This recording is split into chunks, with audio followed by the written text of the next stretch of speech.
गोकुल में आ गए हैं, गोकुल में आ गए हैं।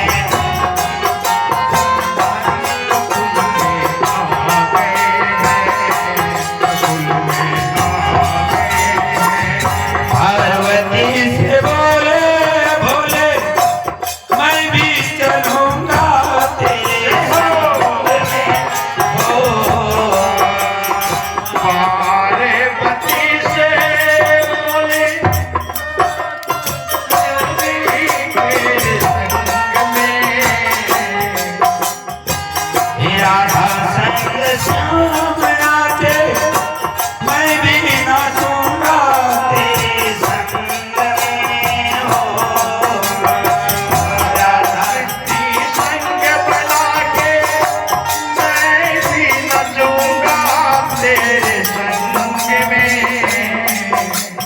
रास रचेगा ब्रज में भाई, रास रचेगा ब्रज में भाई, हमें दिखाओ प्यारे गोकुल में आ गए हैं, गोकुल में आ गए हैं। एक दिन वो भोले भंडारी बन के ब्रज की नारी गोकुल में आ गए हैं, गोकुल में आ गए हैं, गोकुल में आ गए हैं।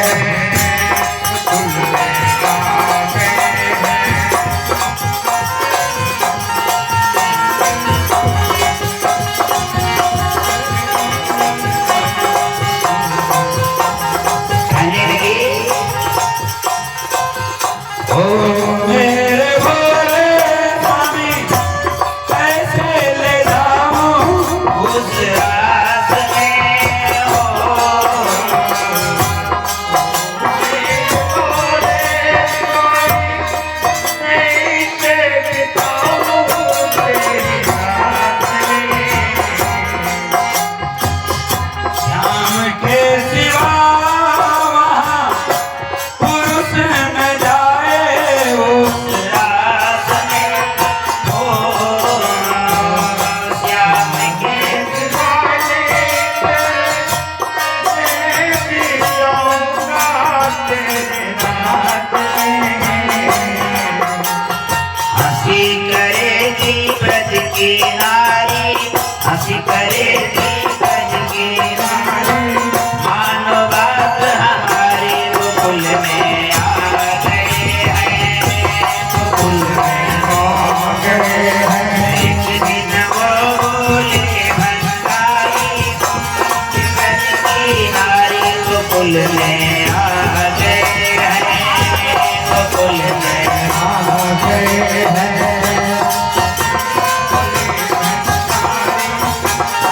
जय हो।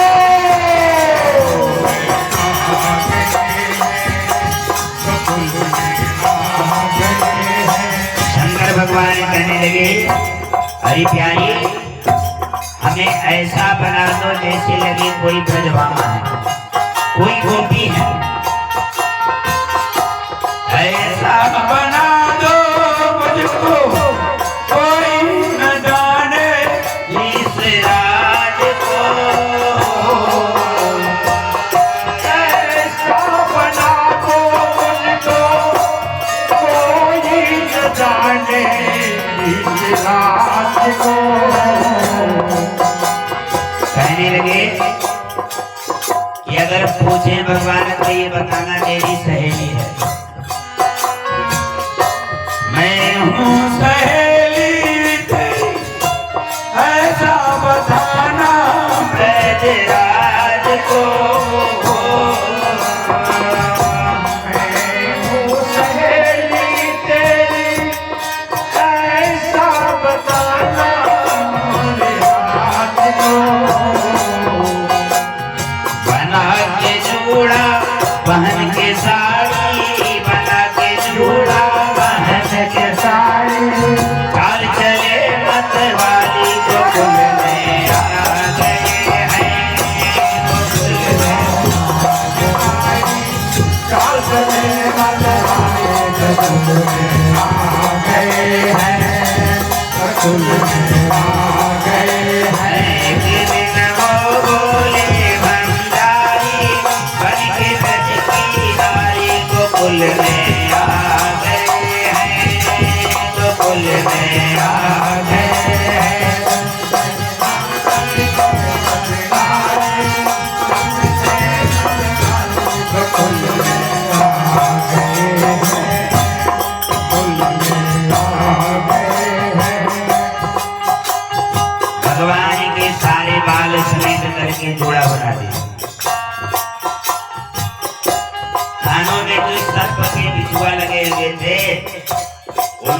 हटा करके कुंडल लगा दिया। इतना सुंदर सजा धजा के तैयार कर दी, ऐसा प्रतीत होता था मानो कोई गोपी हो। और जब उस स्वरूप को जब सती ने देखा तो मुस्कुरा करके कहने लगी, जय हो बलिहारी हो आपकी। एक बार आपके लिए भगवान ने मोहिनी रूप धारण किया था। कब?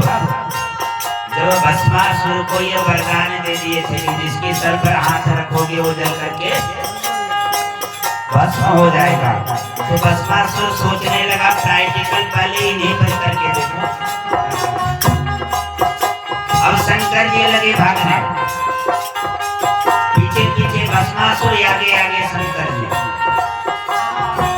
भागते भागते शंकर जी ने भगवान की स्तुति की, प्रभु इस राक्षस से मुझे बचाइए। भगवान ने मोहिनी रूप धारण किया था। सती कह रही है, माँ पार्वती कह रही, प्रभु अरे एक दिन ही आपके लिए मोहिनी रूप भगवान ने धारण किया था और आज आप गोपी का रूप धारण करके जा रहे हैं। क्या कहा? अरे हंस के सती ने कहा, बलिहारी जाऊं इस रूप में।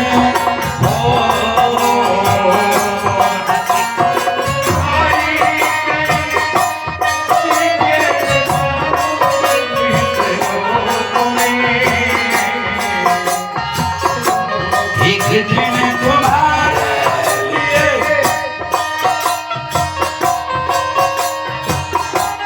आए मुरारी इस रूप में हो।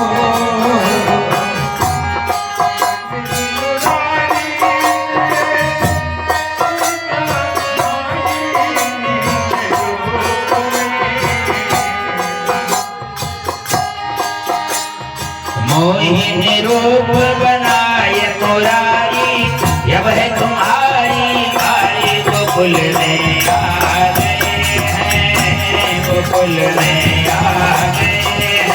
एक दिन वो बोले गोकुल में आ गए हैं, गोकुल में आ गए हैं।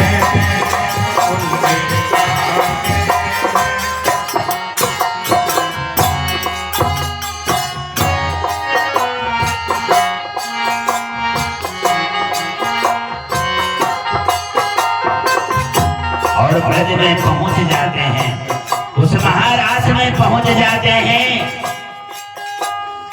इस महारास की एक बड़ी अद्भुत रचना थी। जितने ब्रज भामाएं थी भगवान ने उतने ही रूप बना लिए और एक साथ सबों के साथ भगवान ने महारास किया।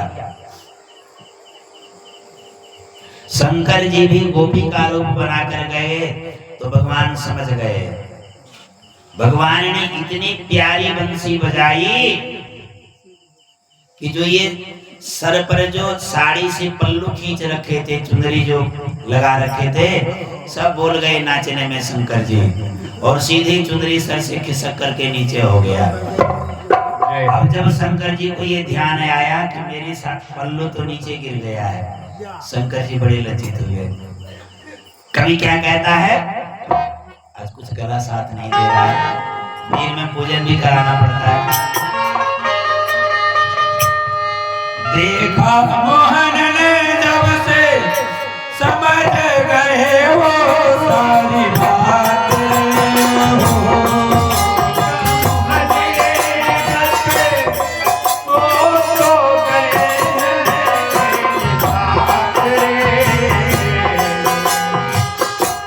ऐसी बजाई बंसी तुझ भी सिराए भोलेनाथ ऐसी बजाई बंसी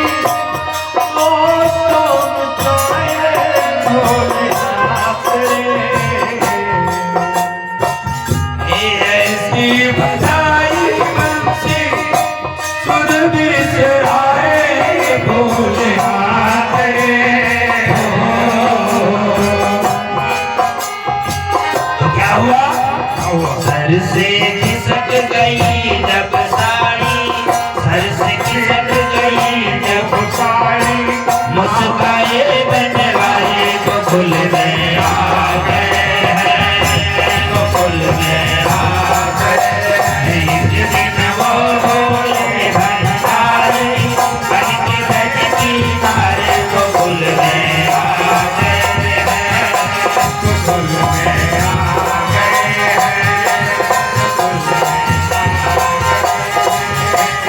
बोले तो भंडारी, बन के बजती तारे गोकुल में आ गए हैं, गोकुल में आ गए हैं।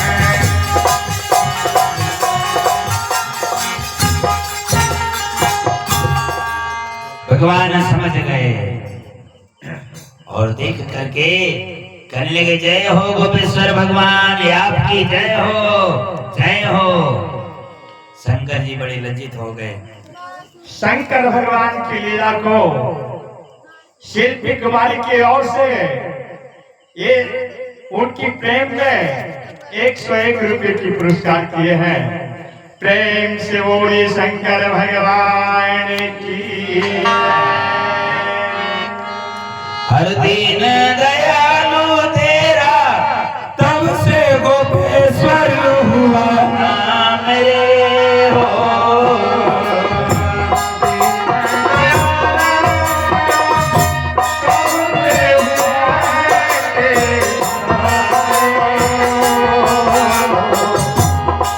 वृंदावन में जहाँ भगवान ने महाराज किया है, वहाँ श्री जी का एक मंदिर है गोपेश्वर भगवान के नाम से। जो वृंदावन गए होंगे वो देखे होंगे। और बहुत बड़ी महिमा है गोपेश्वर भगवान की। ब्रज में ऐसा मानना है कि जिसका विवाह नहीं होता है, उस गोपेश्वर भगवान की 5 सोमवार पंचामृत से स्नान करा के, हल्दी से स्नान करा देती है, तो 41 दिनों के अंदर विवाह हो जाता है, ऐसा विश्वास है।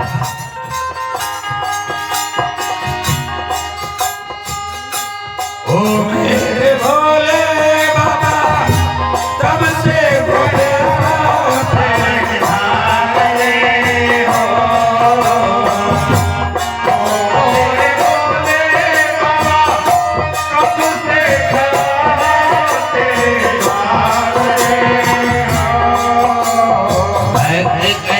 सुन वो त्रिपुरारी, भक्त कहे सुन वो त्रिपुरारी, तेरा औलाद हमारे गोकुल में आ गए हैं, गोकुल में आ गए हैं। दिन वो बोले भंडारी, बन के बजती तारे गोकुल में आ गए हैं, गोकुल में आ गए हैं। युग दिन वो बोले भंडारी, बन के बजती तारे गोकुल में आ गए हैं, गोकुल में आ गए हैं, गोकुल में आ गए हैं।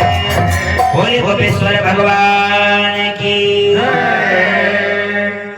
सुखदेव जी कहते हैं, राजन, भगवान महाराज में गोपिकाओं के साथ नृत्य करते करते जितने स्वरूप धारण किए थे, उन समस्त स्वरूपों को पसीने की बूंदें छलकने लग गई।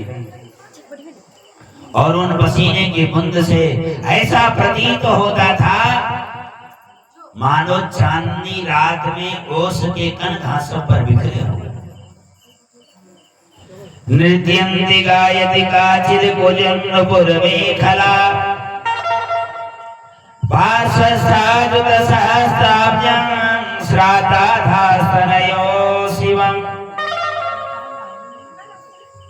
परीक्षित भगवान सुखदेव जी कहते हैं, राजन, इस प्रकार से उनके कानों में कमल के कुंडल शोभायमान थे, घुंघराली हल्के कपोलों पर पसीने की बूंद छलक रही थी।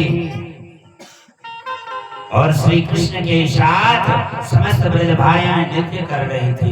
उनके कंगन और बाजे के बाजे बज रहे थे।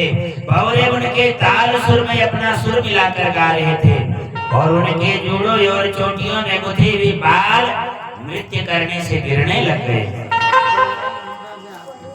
एवं परिशंकरा विमर्श स्नेहे क्षणोद्वाम विलासहासे प्रेमे रमेशो ब्रज सुंदरीभिः जथार्वयर्क स्मृतिबिम्ब विभ्रमः। परीक्षित से कहते हैं कि जैसे नन्हा सा शिशु निर्विकार भाव से अपनी परछाई के साथ खेलता है, वैसे ही रमारमण भगवान श्री कृष्ण कभी उन्हें उन गोपियों को हृदय से लगाते, कभी उनके हाथों का स्पर्श करते, कभी अंगों का स्पर्श करते, कभी प्रेम भरी तिरछी चितवन से उनकी ओर देखते, तो कभी लीला से उन्मुक्त हंसी हंसने लग जाते।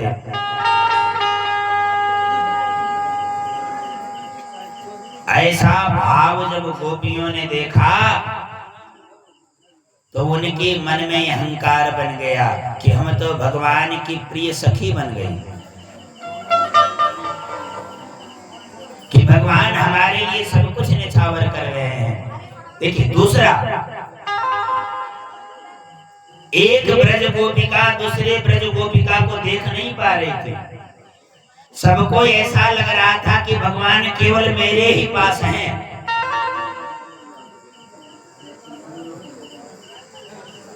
जो ही मन में अहंकार आया तो भगवान अंतर ध्यान हो गए अचानक। अब तो ये ब्रज गोपिकाएं छटपटाने लगी, विरह में व्याकुल होने लगी और अनेकों बार भगवान से प्रार्थना की। भगवान, आकाशवाणी हुई कि समय आने पर हम तुम सबों से विवाह करेंगे। ऐसा आशीर्वाद दे करके भगवान अंतर्निहित तो हो गए। इस प्रकार से भगवान ने महारास रचा। सुदर्शन और शंख चक्र नामक शंखचूड़ नामक दो असुर दैत्य उत्पन्न हो गए। ये बकासुर के पुत्र थे। समुद्र में जो सीपी होता है, सीपी से इनका जन्म हो गया और इन्होंने पृथ्वी को जबरदस्ती पकड़ करके पाताल लोक ले जाने लगे। इन्होंने ब्रह्मा जी से वरदान प्राप्त कर लिया था कि केवल हमारी मृत्यु हो तो भगवान के हाथों से ही हो। भगवान ने पृथ्वी की रक्षा करते हुए सुदर्शन और शंखचूड़ इनका उद्धार किया, अरिष्टासुर का उद्धार किया। समय आया, कंस अपने मन में ये विचार करने लगा कि मेरा शत्रु धीरे धीरे प्रभावशाली होता जा रहा है। उन्होंने अपने मंत्रियों को बुलाया राजा कंस ने और कहा कि ब्रज में नंद बाबा के सबसे बड़े प्रिय थे अक्रूर जी महाराज, बड़े धर्मात्मा थे। मंत्रियों की सहायता से एक योजना बनाई कि हम एक यज्ञ का आयोजन करेंगे और इसी यज्ञ में कृष्ण और बलराम को निमंत्रित करेंगे और जब ये आएगा तो उनके मारने की अनेक योजनाएं उन्होंने बना ली। अक्रूर जी को बुलाया और कहा आप जाइए और नंद बाबा के पास ये जाकर के समाचार सुनाइएगा कि राजा कंस ने ये संवाद भेजा है कि कृष्ण और बलराम को लेकर के आप हमें अनुमति प्रदान करें ले जाने का, क्योंकि इनके मामा जी यज्ञ कर रहे हैं। अक्रूर जी सब कुछ जानते थे, लेकिन राजा की आज्ञा पा करके वो विवश हो गए। मन को महसूस करके अक्रूर जी चल पड़े मन में ये विचार करने लगे किस मुख से जाकर के मैं बतलाऊंगा नंद से कि मैं इन कोमल कुमारों को लेने के लिए आया हूं। यही विचार करते करते यक्रूर जी रथ के ऊपर बैठे बैठे सूर्यास्त होने को चली। जब सूर्यास्त का समय आया तो यक्रूर जी अपने घोड़ों को धीरे धीरे हाँकते हुए ब्रज में आए। रात्रि काल में महल के अंदर प्रविष्ट हुआ। जब यक्रूर जी को नंद बाबा ने देखा, बड़े प्रेम से गले मिले और सत्कार करके मुझे आसन पर विराजमान कराया, सुंदर सुंदर भोजन कराए और यक्रूर जी से कहने लगे, भैया आज इस ब्रज में आपका आगमन क्यों हुआ है? अक्रूर जी के नेत्रों में अश्रु आ गए, मुख निस्तब्ध हो गया, मुख से कोई शब्द नहीं निकलने लगा। लेकिन जब नंद बाबा ने ढाढ़स बंधाया तो यक्रूर जी कहने लगे, पतन्य काल तो गर्भा स्रवन्त्रे स्म भये नवे निर्विशन्ति घनाजस्य ककोद्य चल संकया। हे नंद, कंस की आज्ञा है कि आप कृष्ण और बलराम को इस यज्ञ में लेकर के आइए, लेकिन उनके हृदय में पाप है। मैं इन कुमारों को कैसे लेकर के जाऊं? और अगर मैं आज्ञा का उल्लंघन करता हूं तो न जाने मुझे क्या दंड देंगे। पूरी रात बीत गई यक्रूर जी और नंद बाबा को बातें करते करते। इन दोनों को नींद नहीं आई, दोनों आपस में अश्रुपात कर रहे हैं। अश्रुपात करते करते प्रातः काल हो गया। भगवान जगे हैं और ये अपने माता पिता को प्रणाम करने के लिए गए हैं। और जब ये हालत देखा तो भगवान सब कुछ समझ गए कि मेरे मामा जी ने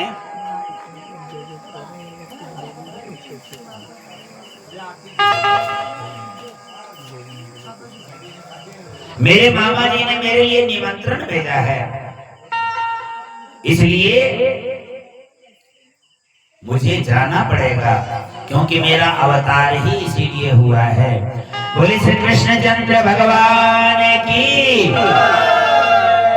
हाँ, बीच बीच में जब जयकारा लगाते रहिएगा ना तो नींद नहीं आएगी, और नहीं तो नींद आना आरंभ हो जाएगा।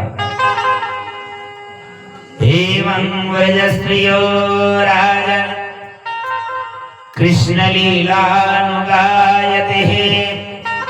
मेरे यशुजे तस्मिन् तान्मनस्का महोदयाः। सुखदेव जी कहते हैं, राजन, परमात्मा की लीला केवल परमात्मा ही जानते हैं, उनकी लीला का कोई पार नहीं पा सकता। एक साधु महाराज एक गांव के समीप में कुटिया बना करके रहते थे। क्या नाम? बालू ठाकुर जी कांद राइडी। मुझे ऐसा प्रतीत होता है जैसे छोटी मालकिन के पिताजी हों शायद, वही है ना? उनकी तरफ से 100 रुपए का दान आया है भगवान के चरणों में।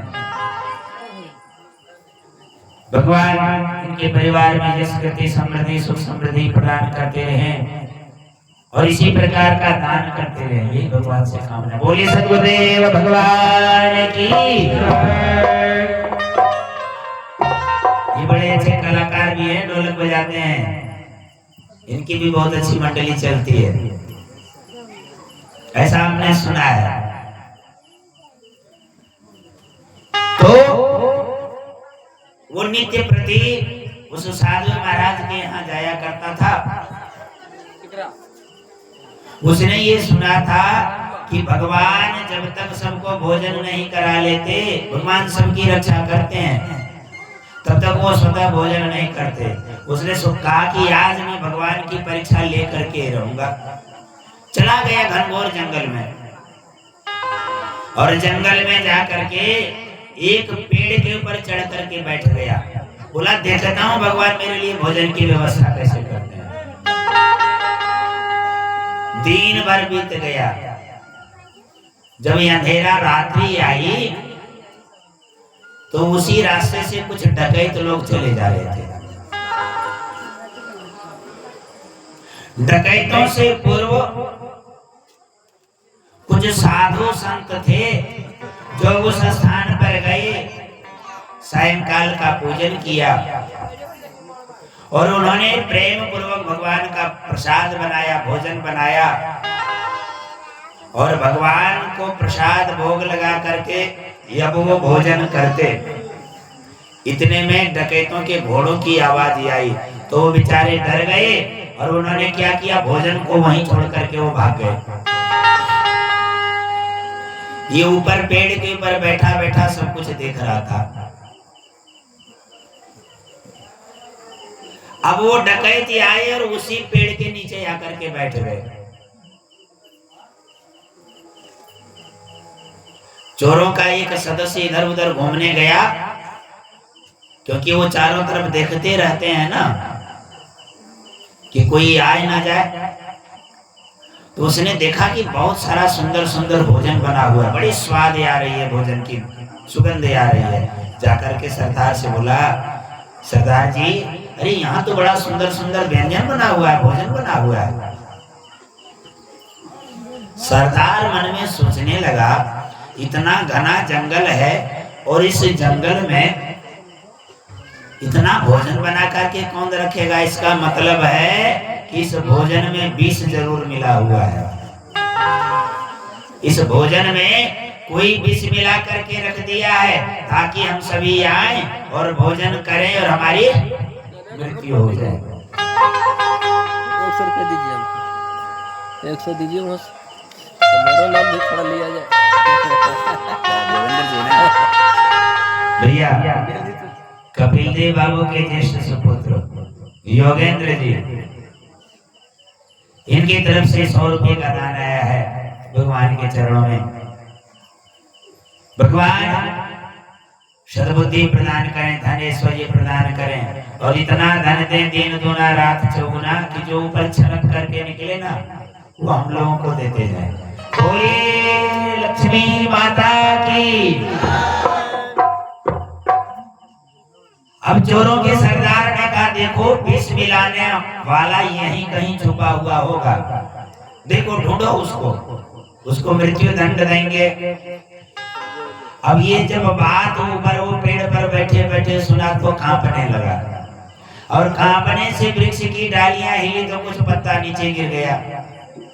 बोला देखो ऊपर कोई बैठा है, और जो ही रोशनी जला करके टॉर्च आदि देखा तो देखा वो डाल में चिपक करके बैठा हुआ था। अब उसको जबरदस्ती उतारा और बोला, तुम्ही ने इस भोजन में विष मिलाया है ना, तो ऐसा करो।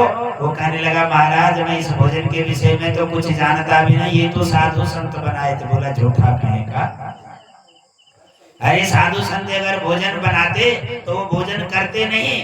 बोले लेकिन नहीं महाराज, नहीं ऐसा नहीं हुआ। अरे आपके घोड़ों की टाप के जब शब्द सुनाई पड़े तो डर के भागे। बोला तुम झूठ बोल रहा है, सच बोलो नहीं तो गोली मार देंगे। डराने लगा, डर के मारे इसने कहा कि महाराज मैंने कुछ मिलाया नहीं है, लेकिन यदि आप कहते हैं तो मैं मिलाया हूं। बोला तो सबसे पहले इसी को खिलाओ, इसने विष मिलाया है तो सबसे पहले इसी को खिलाओ। पहले ये परीक्षा भी हो जाएगी कि इसने विष मिलाया है या नहीं। अगर नहीं मिलाया होगा तो ये बच जाएगा तो हम लोग भी भोजन कर लेंगे, और मिलाया होगा तो ये तेजस्वी आराम हो जाएगा, हम लोग भोजन नहीं करेंगे।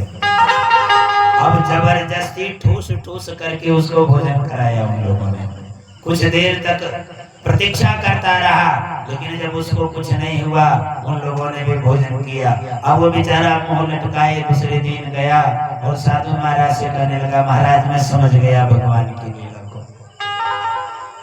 मैं लाख मन में ये प्रण किया था कि आज मैं भोजन नहीं करूंगा, लेकिन ये ऐसी घटना घटी कि जबरदस्ती मुझे भोजन करना पड़ा। तो सज्जनों, कहने का तात्पर्य ये है कि परमात्मा उनकी लीला को वही जान सकते हैं। हम लोगों की नजरों में वो पर्दा डला हुआ है जो उनकी लीला का हम अनुमोदन केवल कर पाते हैं कुछ क्षण के लिए। सुखदेव जी कहते हैं श्मशान घाट में भगवान की कथा के समय हमारा जैसा विचार रहता है, ऐसा विचार अगर सदा सर्वदा रह जाए तो हमारा कल्याण हो जाता है, परंतु ऐसा रहता नहीं। भगवान कहते हैं कि इस प्रकार से यक्रूर जी और नंद बाबा रात्रि भर दोनों एक दूसरे से लिपट लिपट करके रोते रहे। भगवान कृष्ण नंद बाबा से कहने लगे, बाबा अरे ये मैं जानता हूँ कि आप मुझसे कितना प्रेम करते हैं, मैया मुझसे कितना प्रीति करती हैं, ये सारे ब्रजमंडल के जितने भी जीव लोग हैं ये सब हमसे अटूट प्रेम करते हैं, लेकिन बाबा कंस बड़ा दुराचारी है, और अगर हम नहीं गए तो ना जाने अक्रूर जी के ऊपर और आप सबों के ऊपर वो क्या अत्याचार करे। इसलिए बाबा मुझे जाने की अनुमति प्रदान कीजिए। बलराम जी दूर से सब कुछ सुन रहे थे। दौड़ करके बलराम जी आ गए, कहने लगे तुम अकेले नहीं जाओगे, मैं भी साथ चलूंगा। अक्रूर जी कहने लगे कि दोनों भाइयों को निमंत्रित किया है। अक्रूर जी रथ पर बैठा करके भगवान को इन दोनों भाइयों को लेकर के तो चले, लेकिन रथ पर बैठ गए हैं, रथ हाँकने की शक्ति नहीं है उनमें। मन में ये विचार कर रहे हैं, अक्रूर तुम कितना क्रूर बन गया। नाम तो अक्रूर है, लेकिन क्रूरता तुम्हारे हृदय में कैसे आ गई कि तुम कंस का दूत बन करके आज दोनों भाइयों को काल के गाल में लेकर जा रहे हो। रम्भमानः खरतरं पदाच विलिखन् महीम् उद्यम्य पुक्षं वप्राणि विषाणाग्रेण चोदरन्। यक्रूर जी भगवान से प्रार्थना करते हैं, हे प्रभु अचानक ऐसा भूकंप आ जाए जिसमें मेरी मृत्यु हो जाए, अचानक कोई ऐसा उल्कापात हो जाए जिससे दब करके मेरे प्राण पखेरु उड़ जाए। मैं कितना बड़ा क्रूर बन गया हूँ जो इन दोनों कुमारों को लेकर के मैं कंस के यहाँ जा रहा हूँ। धीरे धीरे रथ को अक्रूर जी चलाने लगे। जमुना के तट पर पहुंचे, सायंकाल का समय हो गया। यक्रूर जी कहने लगे कि मैं जमुना जी में स्नान करके नित्य क्रिया करके और मैं संध्या गायत्री करूंगा। भगवान भी कहने लगे कि हम भी जमुना जी में स्नान करते हैं। उधर यक्रूर जी भी स्नान करने के लिए जमुना जी में उतरे और भगवान भी उतरे। ज्यों ही यक्रूर जी ने जल में डुबकी लगाई तो यक्रूर जी देखते हैं कि भगवान चतुर्भुज रूप में जल में दिखाई पड़ रहे हैं। चटपटा करके जल से ऊपर निकले और जो ही ऊपर निकले तो देखते हैं भगवान कृष्ण बलराम जी के साथ रथ पर बैठे हुए हैं। पुनः डुबकी लगाए तो कृष्ण बलराम दोनों दिखाई पड़ने लगे जल में। फिर चटपटा करके बाहर निकले तो फिर रथ पर बैठा देखा। अब तो यक्रूर जी भगवान की माया को समझ गए कि साक्षात परमात्मा है, इनको मारने वाला कोई पृथ्वी पर पैदा नहीं हुआ है। तो कंस से क्या डरना। अक्रूर जी को भगवान ने समझाया, अपनी लीला को दिखा करके यक्रूर जी के हृदय में दृढ़ विश्वास उत्पन्न कर दिया कि यक्रूर आपको डरने की कोई बात नहीं है। प्रातः काल में ये मथुरा पहुंचे हैं। उधर कुबलया पीड़ नामक हाथी को इतना मदिरा पान करा दिया गया,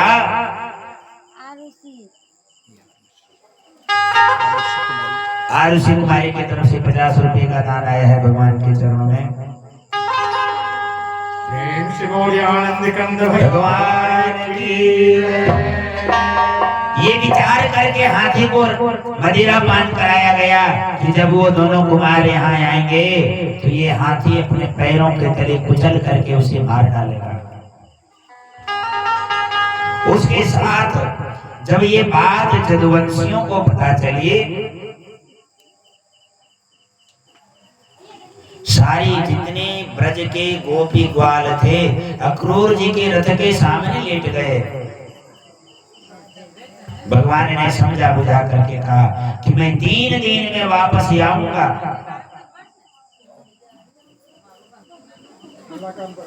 ब्रज में सारी ब्रज भामाएं आपस में ये विचार करते हुए कहती हैं, विलाप करते हुए कहती हैं कि भगवान 3 दिन बोल करके गए थे, लेकिन इतना समय बीत गया, अब तक भगवान नहीं आए हैं। एक दूसरे से आपस में ये बातें करते हुए कहती हैं, हे प्रभु ये मेरी क्या दशा हो गई है।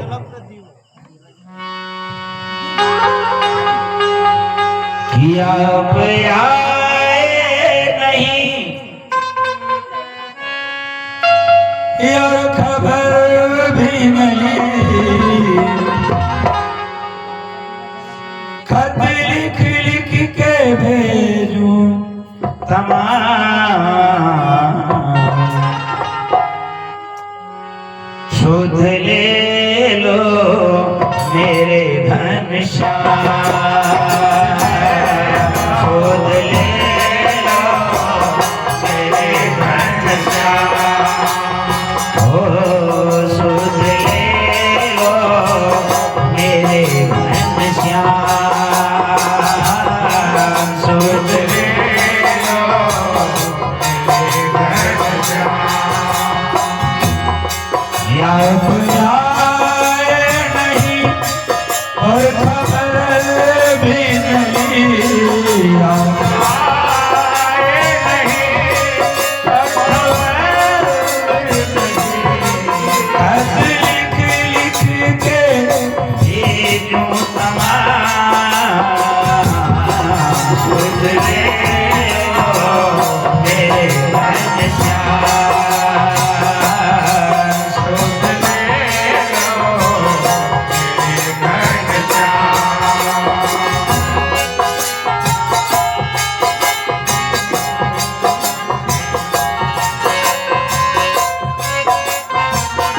मेरे घनश्याम।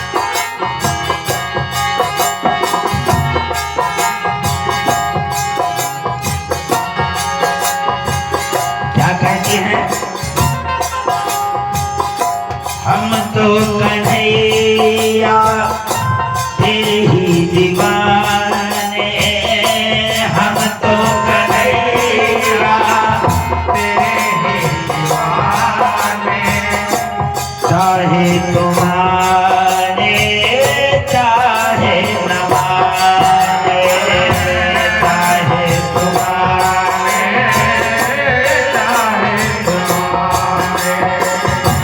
हम तो कन्हैया तेरे ही दीवाने, चाहे तुम्हारे चाहे न माने, हम तो कन्हैया तेरे दीवाने, चाहे तुम्हारे चाहे न माने।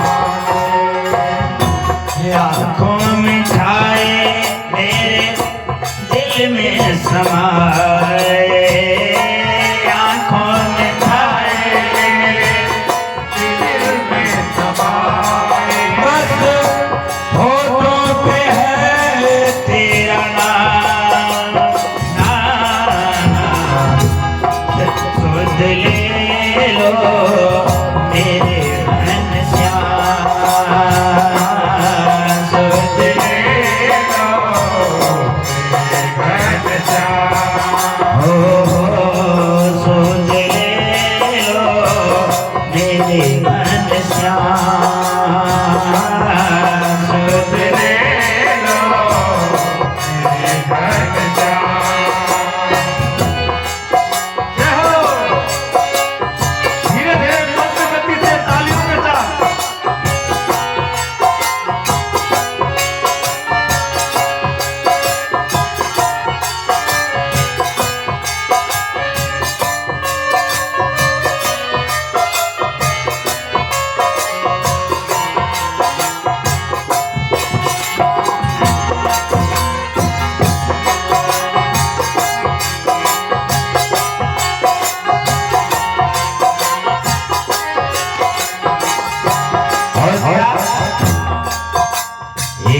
भैया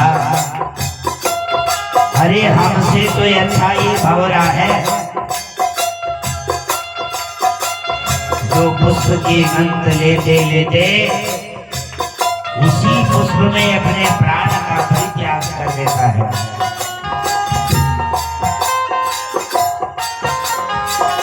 बड़ा सुंदर भ्रमर गीत गाया है। 37 श्लोकों में ये भ्रमर गीत है।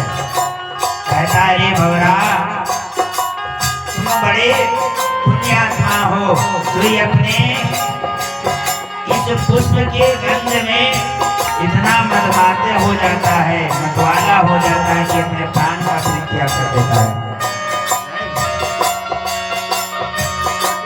संग की सखियां तेरी ही दीवानी, संग की सखियां तेरी दीवानी, दिन रात रोती रही अखियों में पानी, दिन रात रोती रही अखियों में पानी।